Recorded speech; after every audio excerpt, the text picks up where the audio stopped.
Good morning, afternoon. Good afternoon, David.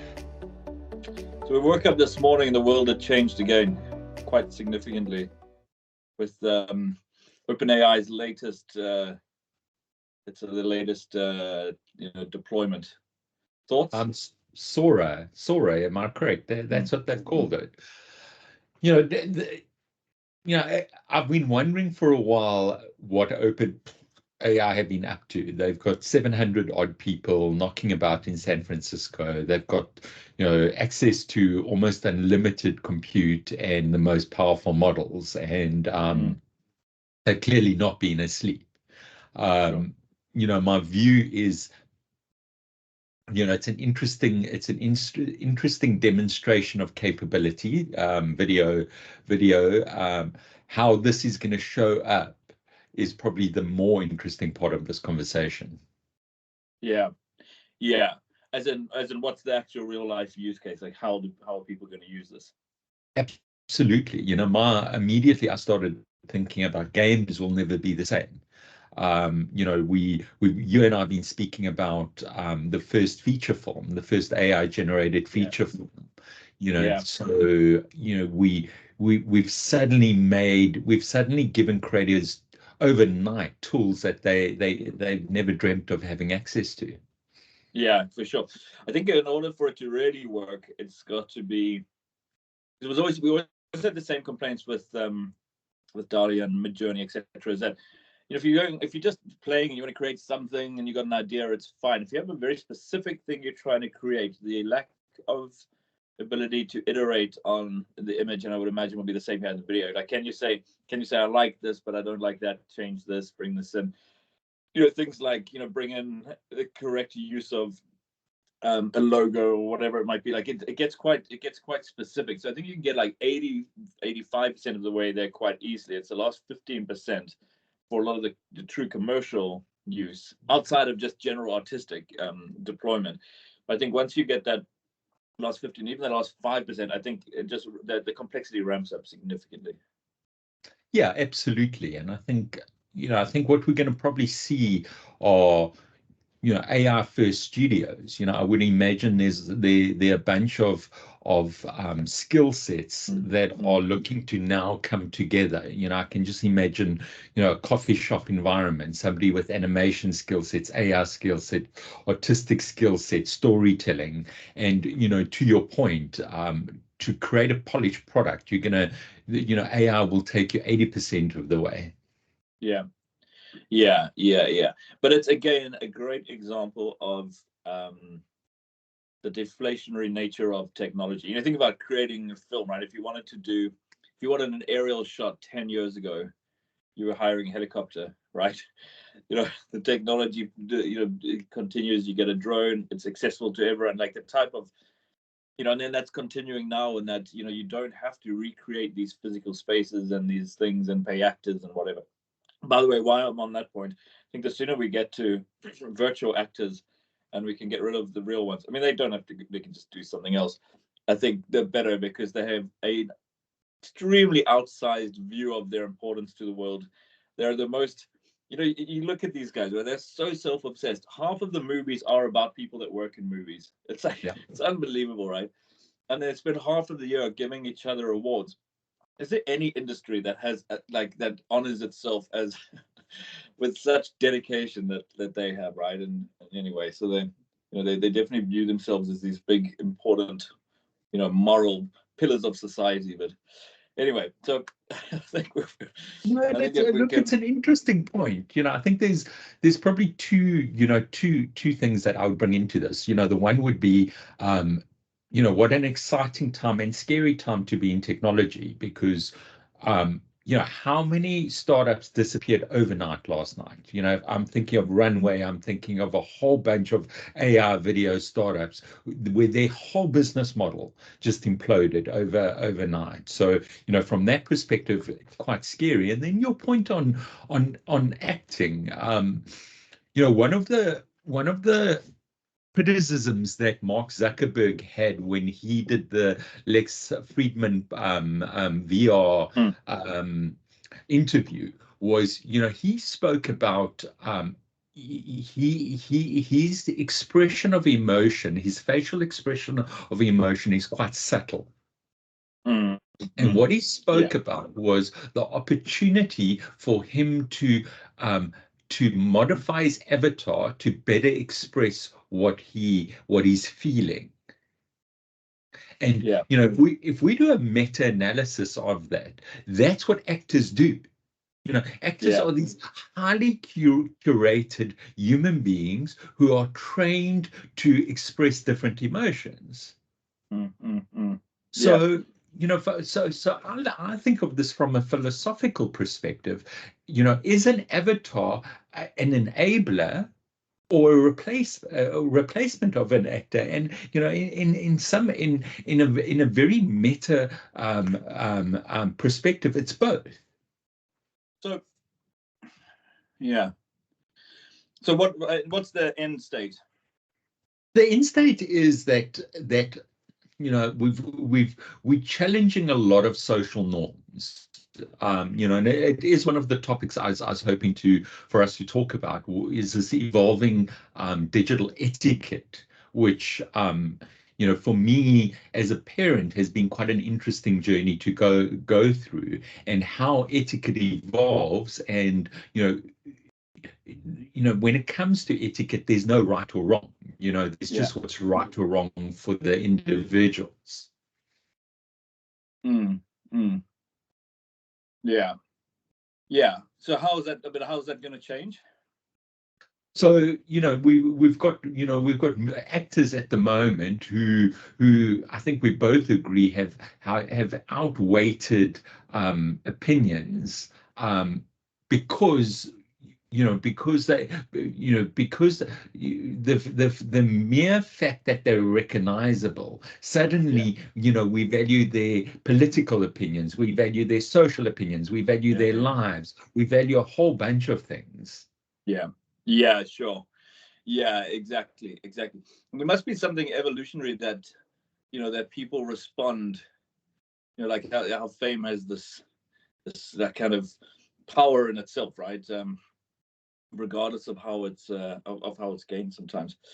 Speaking of etiquette, what about this? You know, more and more we're seeing these kind of anti-AI software that will go in at a, you know, at an image at a pixel level. It will make some change that so that the image can't be understood, etc. And it's being done obviously under the guise of, you know, protecting copyright and you know, man-made things versus not, although that I think Continuum has started moving a long time ago. But what's your thought? Virtuous or poisoning the well? Yeah, I think it's a lost cause. You know, you generally gonna have you know, people trying to swim against the stream. And you know, I think that the notion of original thought is a very fragile notion.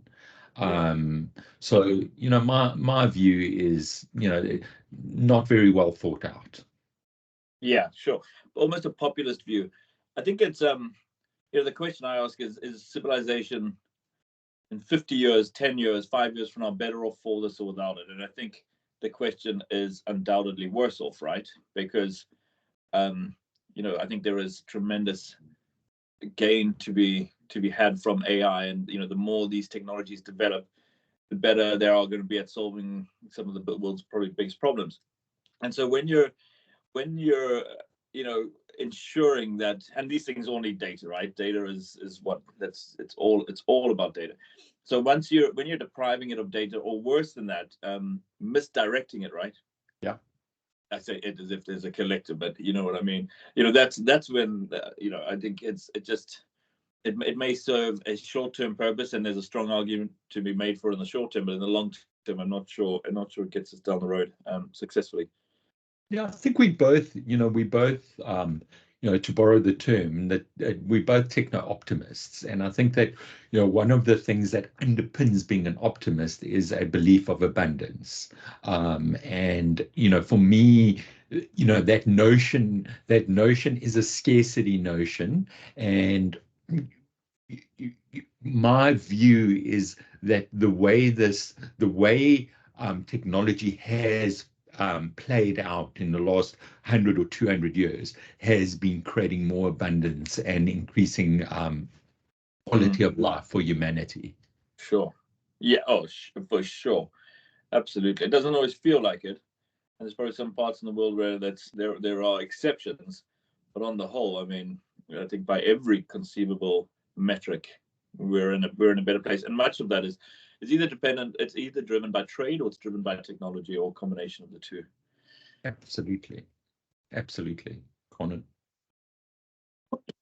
And then obviously another AI news, the Google sleeping giant came forth and had quite a big release. Have you played with it? I mean, I know you've shared some of the statistics, and maybe just take us through that. But what's the long and the short of it? So the long and the short of it is a massive context window. They're talking about up to 1.5 million parameters context window. Versus what's for? To 25,000. Chris, I think just fact check me on this, but I think 25,000. And this is 1.5 million. Billion, yeah. Okay. So I mean, that's not a I mean, that's not a iterative improvement. There's been some significant breakthrough there. It's been a significant breakthrough, and I've been thinking about why. And we were both on a project call earlier where we experiencing in real terms the limitation of a large language model in video. Mm-hmm. And yeah, although some of that is a video issue, is that we don't have the library's not big enough, and it's, I suppose that it's mind you do have a point, because it's relying on taking a transcript of it to understand the video, but it should be understanding the video itself, I think, is your point. Exactly. Yeah. So my view is what Google likely did was realize that Common Crawl, which they base their search off, isn't a isn't a compelling enough differentiator. They then went to their next source of information, which is YouTube. Yeah. And almost certainly this Gemini model is built for indexing. Well, one of the applications will be indexing image level video. Yeah, exactly. And it must be the most created content in the world. Must be video. Absolutely. I can't think of another one, And I didn't really want to, because we're so close to going live on that project, I didn't want to sidetrack it, but this is an example of where two models can work really well together, where you can use the Gemini model to get the data, the rich data out of the imagery, and then feed another model, a more specific model. For sure. And in fact, the team had already started doing this, and really kudos to them, as they had, when they were indexing video and content, etc. They're using GPT-4 for Turbo, and then so that's kind of very there's very specific and probably non-repeated tasks, if you will. But then when the model is being accessed by a user, it drops down to 3.5 because the token usage is a tenth or whatever it might be of that, which I think is quite clever. And like you say, an evolution of that is you use one model for one and one for the other. But and this is an interesting point that I wanted to make, is I think where OpenAI still has such a strong head start is that the infrastructure around it is so good, whether it's directly with OpenAI or whether it's with Microsoft. Yeah. They've got, we were challenging them around, and testing. Everything's changed, right? So you got your new normal testing that happens, but now we need to test beyond that, right? Can you jailbreak it? Can you get it to tell your bomb recipe, whatever? And the tools are just so good. And we were asking them, how are you going with that? How is it holding up? And Microsoft and OpenAI have already made the tools to sit on top of it to help with that, right? And just everything is there. I mean, like we said, I think in the last call, I mean, these guys, they log into those environments, those suite of tools, and they see changes on a daily basis. Like they're so proactive. So even though I think Gemini is clearly needs a look, it's all the supporting stuff. How easy is it to actually get something going? And the proof is in the pudding. If you don't believe me, look how many custom GPTs there are in their OpenAI app store.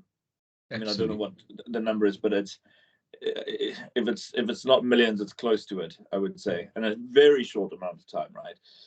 And that just talks to how everything around it, that just is so conducive to it. But the one thing that doesn't exist is the environment in which you could use multiple models, different models from different companies, effectively. Look, I think yes. One of the privileges we have is that we're a long way down this journey. We're 18 months away down this journey, and having just come off a project call with you and your team, just the language, just that dialogue didn't exist 6 months ago. You were referencing drifting of conversations. We're talking about context lengths. We're talking about indexing videos. The advantage that we have in physically building something is quite immense.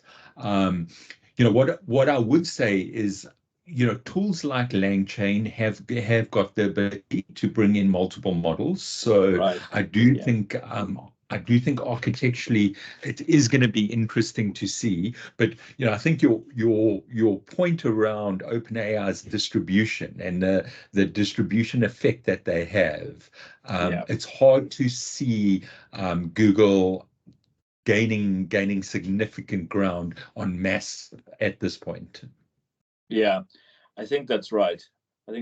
Although, if those numbers that you quoted were right on the parameters, I mean, it's too big to ignore. It's just absolutely too big to ignore. And it will catch up. I mean, I think with our next, just an interesting point around being 18 months down. Is it 18 months down the line? And this probably it feels like a year, but it's we're probably a year in serious work and 18 months in probably kicking the tires a little bit. But I think you look at this product that's coming out, and almost certainly the organizational value will be in doing the project will far exceed the outcome of the project itself.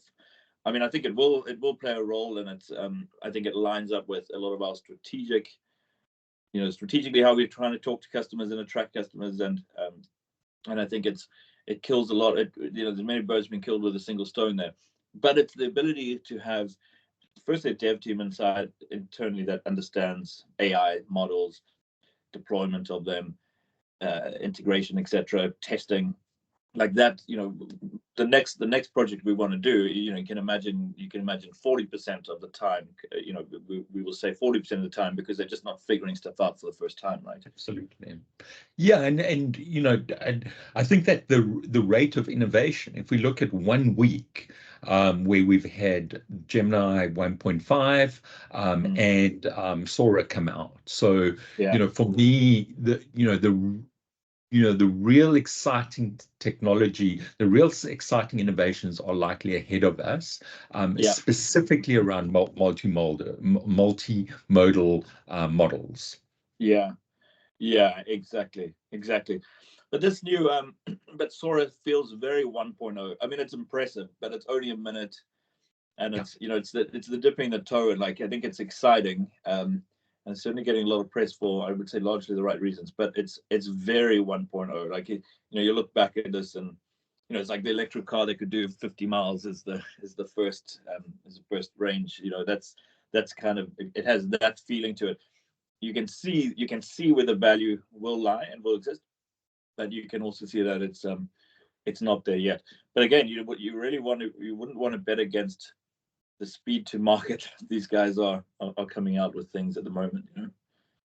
Yeah, and it also begs the question around what their strategy is. The OpenAI, the prominent public event they've done was a dev day. So, yeah. It asks the question, who is the target market for Sora? Are they looking to market this to software developers and expose it via APIs, or are they looking to gain popular sentiment through things like DALL-E? Yeah, exactly. It's always, what's really going on behind it.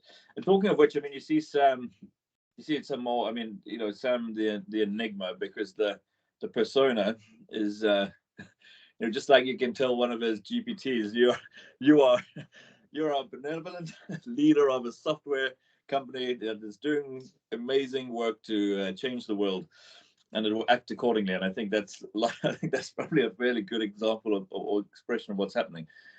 But below the surface, there's some the full picture I don't think is necessarily seen or known yet. But interestingly enough, it turned out that the OpenAI investment vehicle seemed to be owned entirely by him. So this is, you shared that on our chat, and I'm struggling to, and I know, a week ago, the news surfaced that Sam was raising $7 trillion for a chip business, and that turned out to be fake news. So,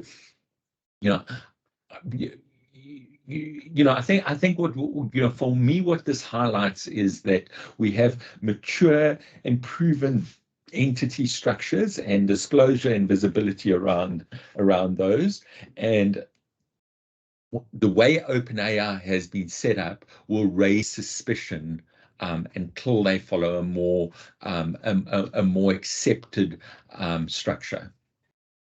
Yeah. But the time for the more accepted structure was when that weekend amateur hour coup happened. That was the time, because that was when Satya, when Nadella could have really have said, "Look at the check we've written to you, whether it's in cash or whether it's in compute or whatever. It's significant, right? There's a real value to it." That's what he said. Now it's time for the adults to take over. The fact that I don't even think he got a board seat out of that. Did he? No, not even out of that. I mean, we spoke about this before. I mean, the one thing that markets hate, leaders hate, business, it's just surprises, right? And the surprise that everything you're betting the farm on is rapidly disintegrating is just. I think it's and Nadella is obviously a very, very polished individual. It is difficult to undervalue how ferocious the response would have been. Like, it wouldn't have been a let's get together and have a conversation. Like, it would have been the full might of a $2 trillion business coming to bear upon those individuals in a way that, they probably didn't even understand, So even despite that, he still didn't get a board seat. Now, either that's some posture or this is just because if you couldn't fix it then, when would you fix it, And we still haven't even got a proper explanation for why he was fired as a CEO. So just that leaves a whole bunch of questions. And then Sam, during his years at YC, he must have seen so many shenanigans around company structures and term sheets and specs and you name the structures, he must have seen it. So I do think that a healthy amount of skepticism is warranted. Yeah, exactly. And it just, you try and get your head around it's just oil and water, right? Because who actually owns it? There's an arm that's for profit, but it doesn't own anything, and it's run by the not for arm. So when you're investing, what are you actually buying? Do you get source code? I think maybe you do. But then, somebody like for Microsoft, source code is fantastic. For Sequoia, what are they going to do with source code? Absolutely. So their investment is what, exactly. And if they were selling it, what would they sell? you know. Well, it feels like it's a capped investment. You might as they're probably far more transparent vehicles if you want a cap return. Yeah, sure. But look, I mean, obviously these are good minds that have been there before who have made a decision on this investment. So there's definitely the long-term play in it, and I have no doubt that there will be value. It's just difficult to understand exactly where that value is. Yeah, and it's interesting around how little information is in the public domain, because Elon Musk was involved at a point. There are a whole bunch of quite very prominent Silicon Valley personalities involved. Yet, we scratching our heads around, arguably what one of the most powerful recent startups, what's happening around core ownership and core management. Yeah. No, exactly. It'll be interesting to see more to come. I think so this obviously story is big. I think the other thing that's going to be interesting is going to be 4.5 or 5. What does that look like? Because it was such a big step on to 4 and 4 Turbo that there's clearly it's game changing stuff. I think when that does come out, and they're very particular, they're very intentional around the naming convention. They're not going to make a some features updates and call it a 0.5 or bring it up to 5. I think it's going to be quite specific, so it'll be interesting. When we spoke last, had Microsoft results been released? I don't think we spoke about Microsoft results. No. Unbelievable! Another set of tremendous results. I remember not long ago. It really doesn't feel like long ago when there was one company in the world that exceeded $1 trillion, and it was Apple to get there first. I mean, Saudi Aramco, and it's probably there anyway, but who knows, right? But in terms of it's like commonly traded companies, there was one that got to $1 trillion, and it was Apple, right? Because of this just system upon system and hardware and software, just incredible. Now, I mean, Microsoft is over $2 trillion now. I think, is it? Yeah. I think somewhere there.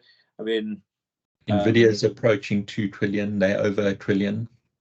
Yeah, well, exactly. I mean, and Facebook's another. So it's 3. Microsoft's 3. Facebook's 2.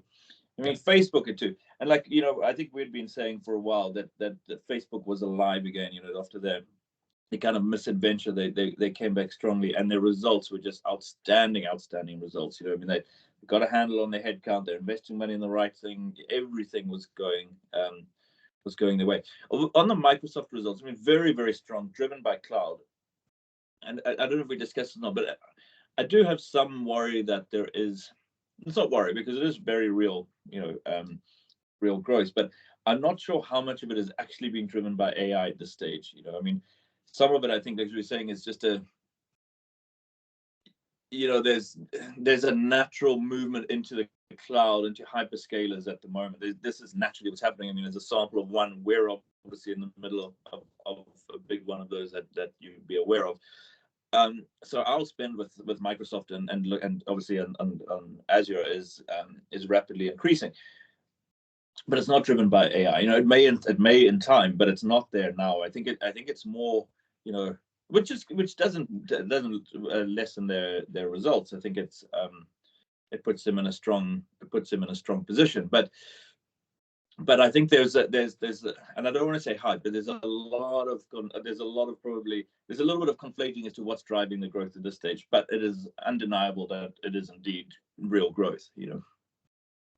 Yeah, and I tend to agree with you. I think that Microsoft have significant tailwind when it comes to Azure.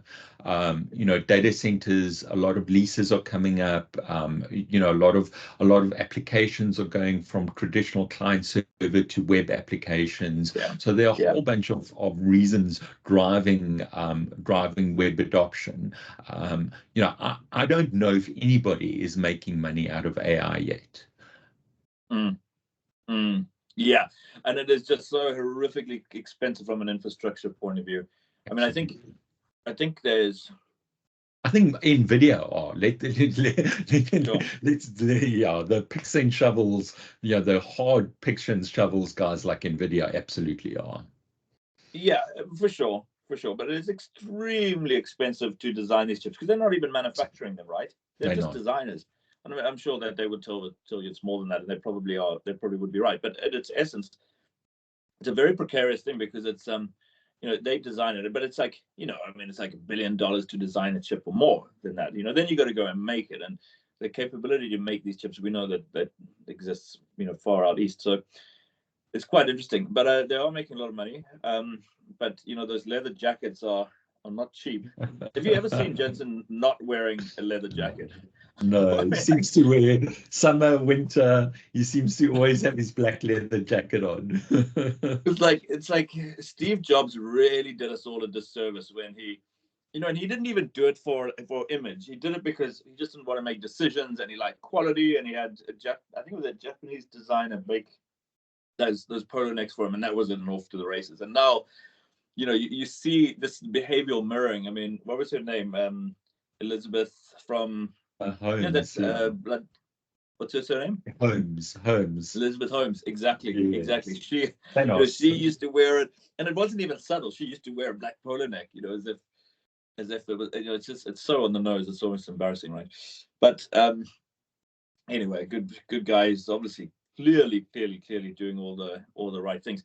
It's difficult to understand where that share price goes now, because, I mean, what is the PE that they are currently trading at? Let me have a look here. Sure. It's got to be, the multiple is crazy. Yeah. So at the end of 2022, it was 61. Yeah. And it's currently 172. Like, there is just so much priced in growth there already, right? Absolutely. But you've got to also back, you've got to back him that he started a business at a Denny's around a table. So yeah, this is the beauty of an entrepreneur. He's not cashing his chips out. He's investing forward. Whether I would make an investment at that multiple now, probably not. But do I think that they're an absolutely solid player, technology player? Absolutely. Yeah, exactly. I had a very interesting article, podcast that he did. I mean, they've had some misadventure back in the past where they've shipped chips that have been faulty, and it has definitely not been a linear path to where they are. But they've navigated. Even the crypto mining spike that they had, they must have had some really tough conversations around, do they design crypto mining rigs? Do they go completely bullish into the space? The gaming, real, where they are is really at that inflection point of hardware and software in the gaming market. They've really navigated a challenging space. Yeah, there's no doubt about it. Now, going back to that, the Microsoft results, and by the way, Microsoft has a P of the price to earnings ratio of 39.2, which is healthy.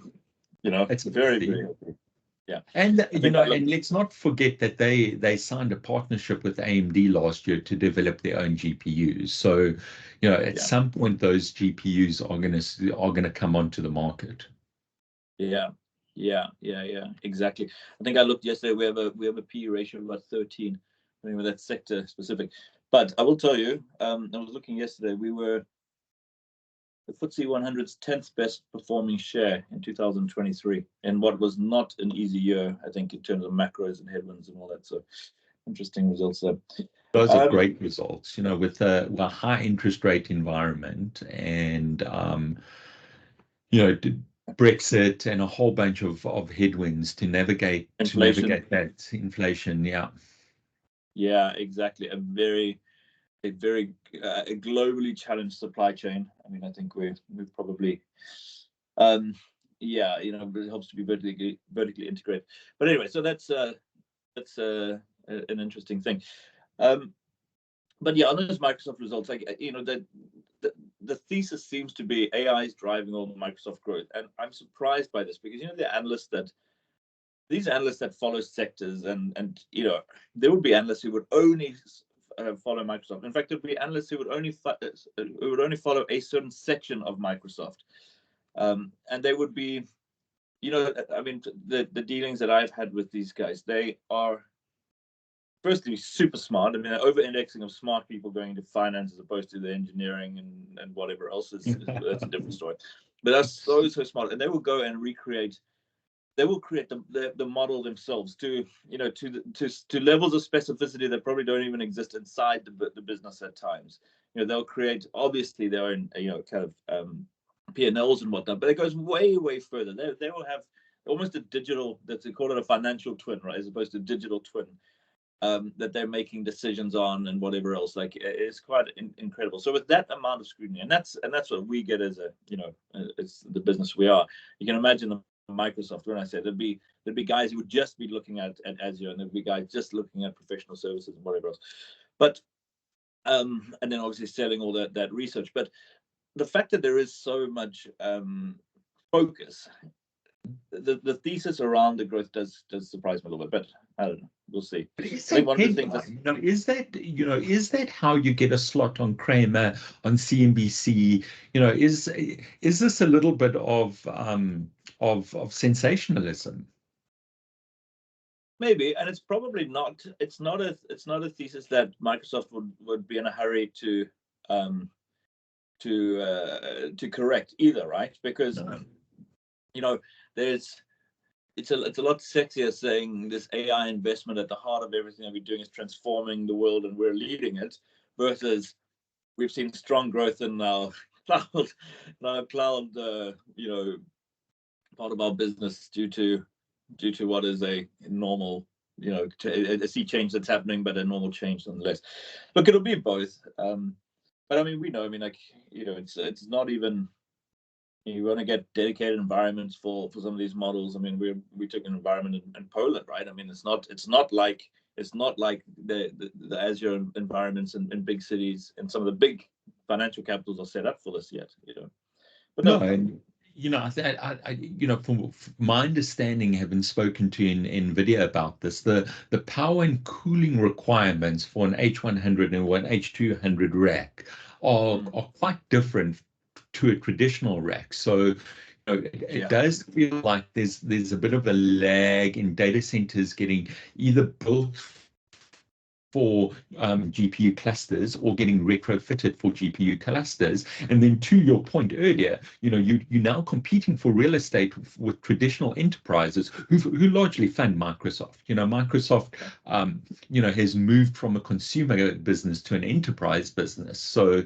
that is probably also balancing competing priorities. Yeah, exactly. And doing a very good job of it. I mean, they're a great business they're a great business full of great people is my lived experience from it. But it's not that long ago that saying Microsoft was an exciting or great business no one said that. I mean, I think they were always admired. But I guess the Nadella era has been different. There's no doubt about it. He deserves all the credit they're getting. So it's very good. Look, I think the Steve Ballmer era wasn't a great era. My view is that Bill Gates, warts and all, is a visionary and did great work at Microsoft. And then when the Competition Commission tried to split Microsoft, for me that was a massive distraction for that leadership team. Yeah, exactly. So you're saying you don't think Ballmer was a very good? I don't know. I think Bill Gates needed to focus on keeping Microsoft together, and Steve Ballmer was, he's too IC, and he needed somebody he trusted close to him to take orders. Yeah, exactly. I'm trying to see what the PE ratio was when he was in control, but I would imagine it would have been probably in the 20s, I would think, probably half what it is now. But yeah, I think, Chris, bring up that infographic. You look at Microsoft's growth over Gates, and then it pretty much flatlined over Ballmer, and then Satya took over, and it's just skyrocketed. I mean, I think there was growth during that time, and it was a fairly well-run business, and it made a tremendous amount of money. There's no question about it. But the market hated him. Like, he did not excite them, and you could see it through the suppressed P ratio, which we seem to be going back to a lot on this episode. But they just didn't like it, and his strategy, to your point, never set the world alight. His strategy never did. And then obviously Nadella came in and did all the right things, cloud, Azure, all the services that go around with that, completely repositioned, invested billions, and have paid, and has paid back, handsomely. A good strategy, well executed. Absolutely, and talks to how resilient that business is. They effectively had a leader who wasn't well liked in the market, and then they missed mobile. They tried very hard with many misses in mobile, and to recover from that is incredible. Yeah, exactly. And in fact, they not only missed it; it was a huge distraction for them. Who did they buy? Ericsson? Was it Motorola? I'll look now. I think Google might have bought Motorola. Nokia, yes. It's incredible how the two of us are scratching for Nokia when 15 years ago Nokia was the powerhouse. Was everything, right? Yeah. So what was their write down on Nokia? I will tell you now. I'll tell you what it is. Microsoft got a rude $7.6 billion awakening related to its purchase of Nokia. Yeah. Software giant is writing most of what it paid for a big piece of the Finnish mobile company in 2014. I mean, that's 10 years ago, right? It's 10 years ago. Microsoft's total merger-related write-downs now tally about $14 billion over the last 3 years. So I guess that was the end of the Steve Ballmer era. Amazing they could ride something like that out, Absolutely. To survive that just shows how resilient that business is. Yeah, but it's opportunity cost as well, because you've got how many people, and can you imagine while that burning platform was happening, every board meeting, how much of it was spent talking about what the fuck is going on in handsets and whatnot. All the how many senior managers were wasting time at R&D. Then they have to go through letting all those people go and whatever. Terrible for morale. Like, it's just misadventure from start to finish. So there you go. Absolutely. Yeah, it must have been a very entertaining time. Yeah, you can imagine. Should we do our weekly check-in on Threads and see how that's going? Yeah. Is it still being used? I guess you can't delete it because you automatically get it if you've got the social media, right?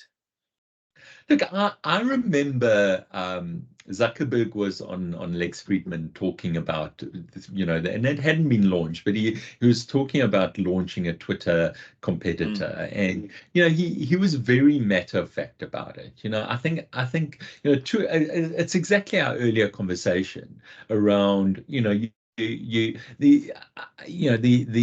well-structured businesses have the luxury of being very speculative on new technology. Yeah, and it's not like the metaverse where he spent years and years and years and countless dollars, developing. I think it was a small team, 30 people, maybe something like that. Absolutely. Look, I don't think the metaverse will necessarily play out the way he envisioned it, but I'm very bullish on AR VR and its applications. Specifically around multimodal models being built into AR VR. For me, that form factor, that something on your face, glasses, type form factor is the future of a smartphone. Yeah, and then I think the boundaries of what's a phone and what's a computer, I mean, they already are very you know, they're porous barriers as it is, boundaries. You can imagine that that's a continuous evolution on that. What about these reports that are coming out that people are sending their Vision Pros back because it's making them nauseous and whatnot? Is this just noise, or is this something to be taken seriously? I think it's noise. You know, I saw a few on X, and you know, some of them were memes. Look, I do so you know, I've flown drones using virtual reality goggles for a long time, and it's quite a polarizing thing where some people will put on goggles and fly a drone and they'll almost fall down. And you know, there does feel like there's something physiological around middle ear and balance and nausea. You know, you will know the same for sailing. You know, I'm pretty sure, you know, you'll put somebody on your boat and, you know, immediately you'll see that they're not comfortable. Yeah. But we went around the island race, if you remember, there was a couple of people eating the fish off the back, and then 12 hours of just absolute mayhem out there. As we're sailing past sunken boats and sinking boats and people being airlifted off and whatever. Do you know what was the finish of that regatta in the end? How many starters and finishers were there? I was so finished with that race that I purposely crossed the wrong finish line. Just took it straight into the marina and was like, I don't think I looked at anything to do with that race after that. That was it. I remember seeing some headlines, and the headlines I saw were around 80% of the field didn't finish. Yeah, exactly. That's a good example of getting 80% of the way there and the last 20% being just, well, it was all painful, but that last, when we were beating upwind against the tide, that's just ridiculous. Anyway, so there may be a bit of that, but I guess they will. Okay, if there are similarities between that, then I can tell you that the vast majority of people don't suffer from that motion sickness, etc. So, you know, I'm sure there will be edge cases, but it's probably not enough to derail the technology, I would say.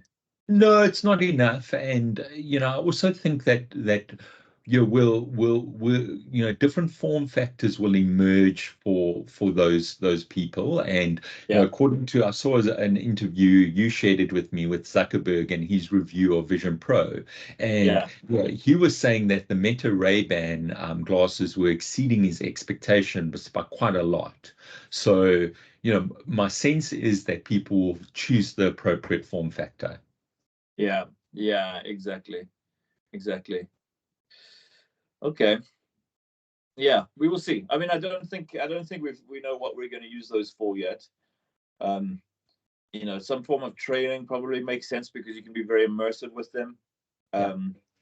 Health and fitness for me, you know, I saw somebody on an indoor cycling trainer, and you know, that also talks to the Apple ecosystem where, you know, you've got all these sensors on your watch, you've got heart rate, you've got blood oxygen, you've got accelerometers, you've got a whole bunch of things. Pair that with your headset and it could become very immersive. Yeah, I guess so. The key now is for the apps to be built on it. Because I've seen that thing where you can recreate your office and you got a screen here with the sport, and in front of you, you got your stocks and whatever, as if we all need to look at those continuously. And then you've got your inbox and whatever else. If you can't see that, like, I don't know if that's the use case. Maybe. But I think it's the third-party apps that are going to come in and really make the difference. Yeah, which I guess they've been open for a while, but this is not cheap app development like you know, like a traditional phone app. This is, I would imagine, the length of time and the costs are probably quite a barrier to entry. Absolutely, but so travel, I think, is a key use case. You know, the one thread I saw on X, the person said that they would rather choose an Apple Vision Pro versus a business class seat. They would fly economy and spend the money on a Vision Pro. And I thought that was a very interesting take. Yeah, I don't know why you have to choose between one or the other, but sure. Clearly, so some of these problems do exist in the rest of society. Right. No, I'm sure. problem for all of us. You know what? Quite interesting, because obviously, you know, what I've found is I'm seeing more and more is traditional businesses trying to adopt a technology business strategy. Like an example would be, you know, you can get apps that are free. You can buy some apps. You can, you know, there's add-ons. You can add value. You know, you can get entry level and for free, and then you pay and you get, you know, more functionality and whatnot. So an example, it's something I've noticed is in the motor vehicle industry, where they're trying to do that now, right? So I think it's okay when they do physically send you some code over the air that gives you some functionality. Like if they sold, like, and I get this from Mercedes the whole time. In fact, it's just in the app, it's just send a push reminder saying, a push notification saying, we've got a deal for you. Why not get the dash cam app, and it does all of these things for you. So I mean, we can debate whether the price that you're paying for that car and cars these days, whether you should actually have to go, why they're nickel and diming me for this other stuff, is, I think you could have that debate. But I think where it really gets tricky is when they engineer in the functionality anyway and lock it out until you go and pay for it. An example would be that car has rear wheel steering. I think as you've seen, right? It's got, and that's big. It's like close to 10 degrees, which is very industry leading, very big. But if you don't buy a certain spec of the car, it will be locked at 3 degrees, and then you pay the add-on and you get the other 7 degrees or 6 degrees unlocked. Now that just, you know, whoever their chief customer officer is taking their eye off the ball there, because it just seems in bad taste. Like that's not acting in good faith. Like, you know, we've engineered this, we've spent the money on it, and we're only going to unlock it. Otherwise, it'll just be as it is. It's like how to not create a great experience for your customers, right? Absolutely. No, I think, and I do think a lot of, to your point, a lot of brick and mortar businesses, you know, are confused around, are they technology enabled or are they technology businesses? Sure. And you know, I think it's, you know, and you know, potentially this is also where analysts start influencing, you know, businesses, and you know, starts, you know, talking about subscription and PEs and businesses with subscriptions demand higher multiple. And you know, I think a confused executive can very quickly make the wrong decision. Yeah, sure, for sure. And also, it's the power of denial. I mean, this was WeWork's biggest issue, is that it had that fairy dust of a tech business sprinkled on it, which turned out to not really be true. And it just, you know, it drove all the hype around it, and also like the blindness. You know, tech companies, it's okay to, you know, you want to create the network effect, so you invest significantly in users, and it's the number one KPI, and you're not looking at EBITDA or anything like that. And that works for a tech business, because once you get there, I mean, Twitter is a great example of the network effect. You just can't. People hate it. People hate Elon. Well, half the people probably. But even, and then another alternative came and they just wouldn't move, right? Because it's just that network was so entrenched. So it makes sense in the tech sector to be doing that. But when you're a brick and mortar company and you're trying to pretend that you're you know, the responsibility of looking at the bottom line disappears, it becomes very messy very quickly, as we saw, right? Absolutely. Look, I do also think that time of, you know, cheap capital in tech has dried up. You know, I do think that, you know, a lot of VCs and a lot of private equity are applying more traditional valuations to businesses, even in the tech space.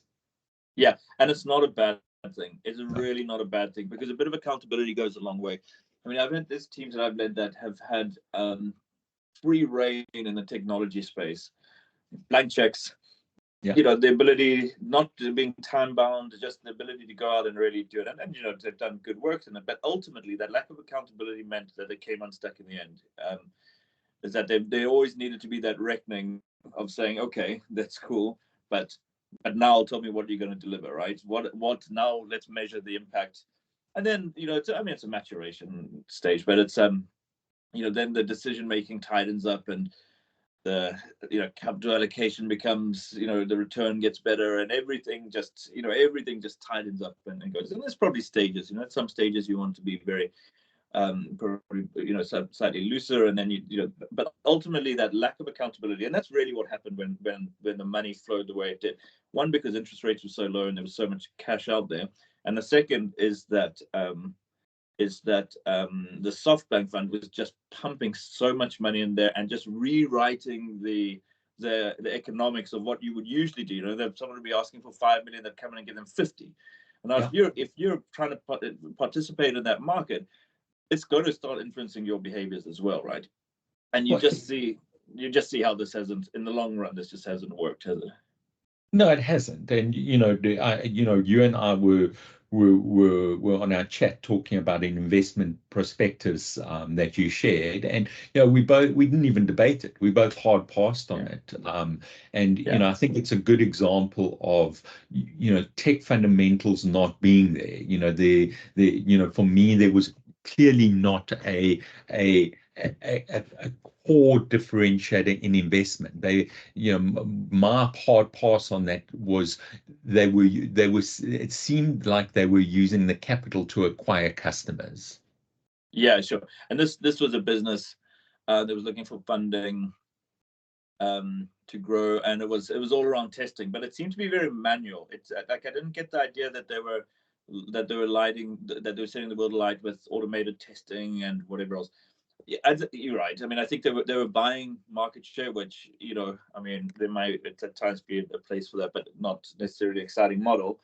I think what also concerned me about it was twofold. One, any maturity, when maturity comes to development, it usually brings the testing to the left, not to the right.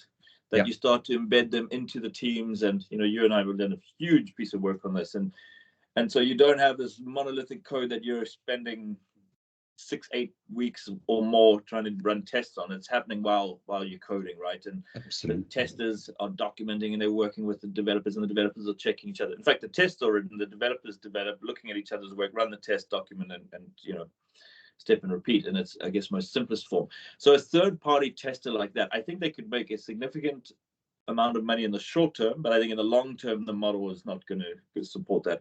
And the second thing is, clearly automation is the way forward on testing.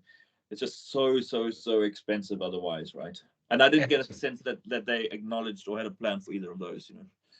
No, and I think the third, I agree with both your points, are exceptionally valid. And the third point being, the way software is increasingly being architected around, multiple agents being put together, and each of those agents have been tested and they're functional in their own right, and that agent is then getting exposed to another agent through a very robust API. So. For me, the way we architect and the time to value going forward in software is going to be materially different. Yeah, completely. And then I think your point around venture capital and private equity. I think the other factor that's come to light is a misalignment around incentives, and specifically around capital deployed versus capital raised. And if you're incentivizing the fund for deploying capital, you're misaligning the LPs and the fund. Yeah, the party's going to stop at some stage. The party stops, and you're left with a huge mess. I mean that Vision Fund just continues to amaze me. Why, whenever the end of the year, when everyone does their winners and losers, I don't know why it's not the number one loser every single time for the last 4 years. I think it's. But it's again the lack of accountability, because they said we take a 500-year view of the world, which is cool, cool story, bro. But where's the accountability? And that's the same reason why people, when people smoke, the health benefits, the health issues are so real, but they're so disconnected, because they happen 20 years down the line, 10 years down the line, that people still smoke even though they know them, right? Like if you smoke now and your arm fell off, you wouldn't do it, right? But if you know that actually in 20 years your blood circulation stops and they might be chopping your feet off, it's so far away, right? And that's in a human lifetime that they can't do that. So what I would say is once you add in another 450 euros on top of that, there's no accountability. There's no, you don't have to live with any consequences, you know. Well, I think, well, you think you don't, but you actually do, because it turns out the money does matter now. Well, you know, for me, that's the beauty, you know, and hence the, you know, the podcast is called The Invisible Hand, and you know, one of the many threads that unite you and I is an appreciation for capitalism, and you know, part of you know working and building a career in a capitalist economy is extremely high accountability. You know, we're public figures. The mistakes we make are often publicly right or wrong. You know, we work monthly, we work quarterly, we work annually. There's massive accountability in the roles that we fulfill. Yeah, for sure. Like, I mean, to say, you know, appreciators of capitalism, I think is easily misunderstood in a populist view of the desire to accumulate things and whatever. But it's not that, right? It's not that. It's about the elegance of having naturally aligning incentives, willing seller, willing buyer, a market that's an indicator in the short term and a scale in the long term, right? You know, that right's wrong. You put a product out and it's got bad quality, you know, you're not going to sell it in a free market, or not for long, right? And it's a natural improving. You know, most things, you know, what is it, entropy? Everything moves from a state of rest to unrest, right? From being, you know, in good condition to bad condition, effectively.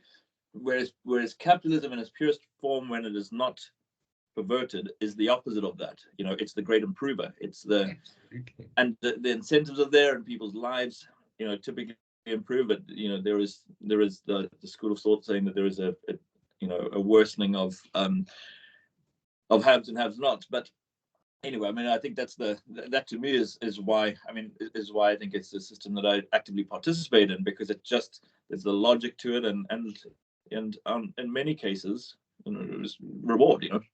And I think the results talk to that. You know, I think that undeniably, a free market gives people who are willing to put the work in opportunity. You know, and you know, I think the two of us are great examples of that. We're both South African. You know, you now an executive of a global organization. You know, I've started a business myself, and you know, in any other economic system, barring capitalism, what we've done would be almost impossible to achieve. Yeah, I think if anyone is listening to this, the comments are maybe blowing up around, you know, well done for being white males and overcoming everything that's been in your way.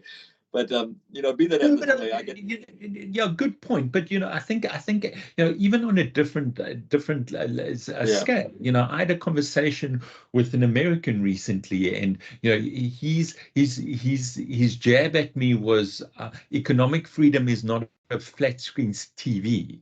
And you know, my jab back at him was, well, you know, 50 years ago, people were dying in Somalia because they had no food. So yeah, you know, the world fundamentally is a better place. Yeah, for sure. And I mean, I think we all agree that it doesn't mean that it's always a level playing field. And there's those who, you know, I don't think you can. I don't think that you can artificially get the same outcome for everybody, but I think you can work to get the same starting point or opportunity. I think there is virtue in being conscious of that, right? I mean, I wouldn't veer into a victim mindset in that, but there definitely is something to be said for, you know, kind of looking at where there is disparity in the starting position, and how do you close the gaps? Because the other thing is capitalism is the system works better the more participants there are in it, right? Like if only 20 people, if only 1,000 people in the UK could afford to fly, airplane tickets would be ridiculously expensive. The more participation, you know, the more competition comes in, affordability, scalability, and everything else. So I think there is something to be said for always, you know, keeping an eye on how you kind of close the gaps where opportunities may differ. But again, it does reward those who go out and take the chance, right? Absolutely. Well, And I think my one comment would be, that we are human first. And I don't want to, we could probably go very deep down this rabbit hole, but before anything else, we are human first. sure. And on that point, that probably brings us to the close. Anyway, Tony, good as always. Good. Anything to look forward to in the next week? I think that I'm quite curious. Sam Altman went on to X and asked for challenges around people giving OpenAI challenges around generating content with Sora. So, I wouldn't mind coming back. I saw a couple of early, very impressive ones.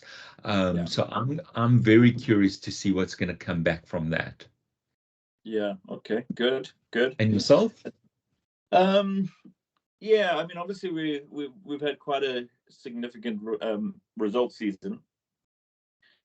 I guess the inflation numbers that the US saw this week were not great, and there's probably a little bit more heat in the economy than they hoped it would be.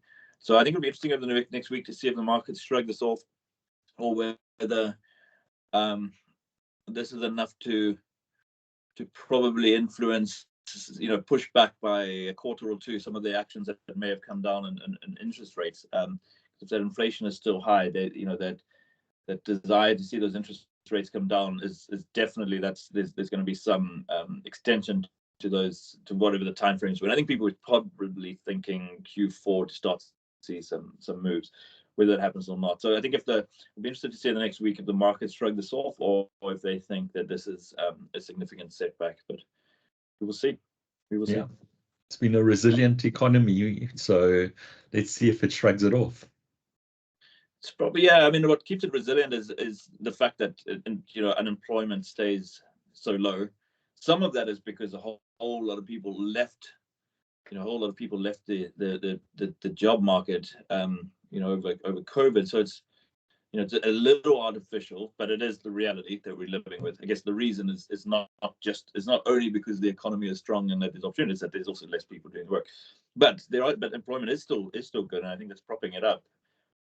Obviously, it's a good good indicator to have. But it also means that the traditional measures of quantitative easing or whatever the chosen method is, depending on the country, doesn't necessarily have the results aren't as quick, and I think we're seeing that now.